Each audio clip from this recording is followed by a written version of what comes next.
Atas nama Bapa dan Putra dan Roh Kudus. Amin. Selamat bertemu saudara dengan saya Episkop Daniel dari Nikopolis. Kita akan melanjutkan acara kita, yaitu menjawab pertanyaan-pertanyaan yang saudara-saudara kirimkan. Kali ini sebenarnya pertanyaan yang kedua yang dikirimkan oleh Ibu Theodora kepada saya. Pertanyaannya adalah, kenapa umat Ortodoks harus berpuasa sebelum merayakan Natal? Dan apakah tidak boleh merayakan Natal sebelum waktu yang ditentukan, tanggal 25 Desember atau 7 Januari? Iman Ortodoks itu adalah penggenapan dari apa yang diperintahkan Allah kepada Nabi Musa. Nah, di dalam kitab Perjanjian Lama yang diberikan Allah kepada Nabi Musa, ada juga perayaan-perayaan. Perayaan Paskah. Coba kita baca. Kita baca dalam Imamat 23. Mulai ayat yang keempat, tolong bacakan. Inilah hari-hari raya yang ditetapkan Tuhan, hari-hari pertemuan kudus, yang harus kamu maklumkan masing-masing pada waktunya yang tetap. Oke. Jadi pada waktu Tuhan memberikan perayaan kepada bangsa Israel, waktunya itu tetap. Jadi bangsa Israel tidak sembarangan merayakan seenaknya, asal dia mau. Demikianlah dalam gereja purba, tidak ada orang merayakan Natal mendahului tanggal yang telah ditetapkan. Nah, mungkin itu. Kenapa? Harus ada puasanya dulu. Dan perayaan tidak dilakukan sebelum puasa selesai. Maka dikatakan selanjutnya, dalam bulan yang pertama, pada tanggal 14 bulan itu. Jadi bulan pertama pada tanggal 14 bulan itu. Jadi kalau bulan pertamanya bangsa Yahudi zaman itu adalah bulan Nisan. Jadi tanggal 14 Nisan mereka merayakan apa? Pada waktu senja ada Paskah. Ada Paskah. Terus selanjutnya jadi Paskah 14 Nisan. Terus? Dan pada hari yang ke-15 bulan itu ada hari raya roti tidak beragi. Jadi tanggal 15 ada hari raya roti tidak beragi. Tadi tanggal 1, tanggal 14, hari ke-15 ya. Di 14 tambah 15, 29. Bulan Nisan. Terus? Hari raya roti tidak beragi bagi Tuhan. Terus? 7 hari lamanya kamu harus makan roti yang tidak beragi. Dan seterusnya. Jadi kalau gitu di dalam Perjanjian Lama, perayaan-perayaan itu dirayakan dengan tanggal-tanggal yang sudah tetap. Dan perayaan-perayaan gereja itu adalah merupakan penggenapan dan meneladani perayaan-perayaan yang ada dalam Perjanjian Lama. Oleh karena itu perayaan itu tidak dilakukan seenaknya. Mau merayakan Januari terserah, mau merayakan Juni terserah, mau merayakan Desember, September terserah, tidak bisa. Nah, kalau Paskah itu tanggalnya tanggal 14 Nisan, maka persamaannya tanggal 14 Nisannya orang Yahudi itu dengan tanggalan Kristen apa? Itu. Jadi tidak bisa dirayakan seenaknya. Karena apa? Karena harus ada puasa dulu. Puasa Natalnya yang 40 hari dihitung mulai tanggal berapa puasa, baru selesai puasa, baru perayaan. Karena apa? Kita baca juga di dalam bangsa Israel diperintahkan untuk merayakan hari raya bukan hari raya pendamaian ya, pasal 16 Imamat 16 ayat 1. Sesudah kedua anak Harun mati, yang terjadi pada waktu mereka mendekat ke hadapan Tuhan, berfirmanlah Tuhan kepada Musa.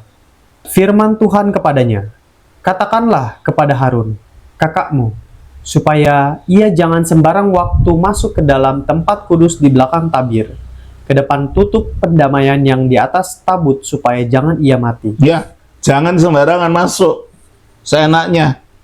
Allah menetapkan ya tanggalnya ya dengan cara-caranya, dan pada waktu, dan itu dilakukan setahun sekali ya. Pada waktu puasa, pada waktu perayaan ini sebelumnya mereka harus puasa. Coba dalam ayat 31 dari pasal 16 ini. Hari itu harus menjadi Sabat, hari perhentian penuh bagimu, dan kamu harus merendahkan diri dengan berpuasa. Oke. Jadi pada waktu perayaan itu ada puasa. Dan meneladani perayaan-perayaan dalam perjanjian lama ini, maka gereja purba juga ada puasa sebelum merayakan perayaan-perayaan ini, termasuk perayaan Natal dan Paskah. Tapi mengapa perayaannya 40 hari? Itu meneladani puasanya harus 40 hari. Itu meneladani puasanya Kristus, di mana dia berpuasa selama 40 hari 40 malam. Coba kita baca di dalam Matius pasal 4 ya. Ayatnya yang kedua. Dan setelah berpuasa 40 hari dan 40 malam, akhirnya laparlah Yesus. Gitu. Jadi Yesus puasa 40 hari 40 malam. Nabi Musa juga puasa 40 hari 40 malam pada waktu menghadap Allah.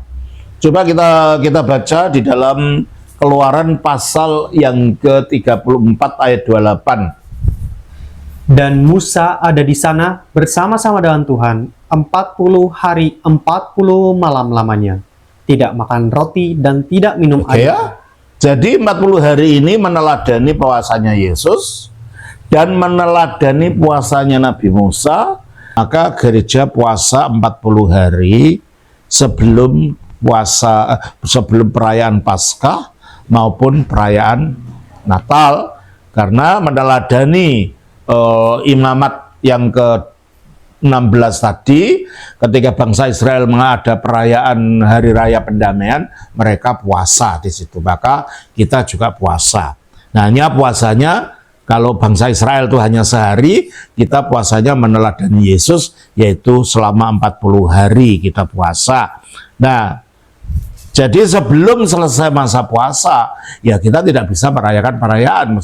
Sedang masa puasa, bagaimana bisa merayakan perayaan itu. Dan mengapa itu dilakukan? Karena pada waktu Yesus ada di antara para murid itu, mereka tidak puasa. Nah, maka dikatakan di dalam Matius pasal yang ke-9, ayatnya yang ke-14 sampai ayat yang ke-15.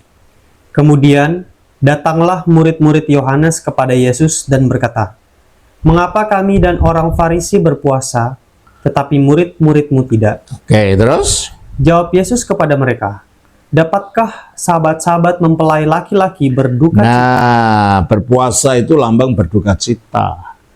Mempelai laki-laki adalah Yesus, mempelai wanita adalah gereja. Nah, sahabat-sahabatnya itu para rasul. Maka dikatakan, dapatkah sahabat-sahabat mempelai laki-laki, yaitu para rasul, berduka cita, yaitu dengan puasa, selama mempelai itu bersama mereka.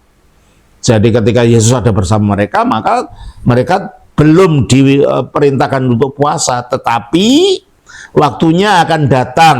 Kapan? Mempelai itu diambil dari mereka. Kapan? Ketika Yesus naik ke surga. Ya. Mempelai itu akan diambil dari mereka, dan pada waktu itulah mereka akan berpuasa. Jadi para rasul dan akhirnya para muridnya para rasul, yaitu orang-orang Kristen lainnya, itu berpuasa sesudah Yesus naik ke surga. Maka puasa itu dilaksanakan sesudah Yesus tidak ada di bumi ini. Oleh karena itu, maka meneladani beberapa peristiwa dalam perjanjian lama itu, dan meneladani apa yang dilakukan oleh Yesus sendiri, dan mentaati perintah Yesus bahwa mereka tidak puasa pada waktu zamannya para rasul, tetapi akan berpuasa setelah mempelai laki-laki itu diangkat dari mereka, yaitu naik ke surga. Pada saat itulah para rasul puasa, dan pada saat itulah gereja puasa, dan itulah sebabnya mengapa puasa dilakukan di gereja ortodoks pada waktu menyongsong datangnya perayaan besar, dua perayaan besar, yaitu perayaan kelahiran Kristus dan perayaan kebangkitan Kristus dari antara orang mati. Nah, itulah saudara jawaban dari saya mengapa orang ortodoks harus berpuasa sebelum merayakan Natal ataupun Paskah. Ya, saya kira itu saja dulu. Terima kasih. Tuhan memberkati. Sama Bapa, Putra, Roh Kudus. Amin.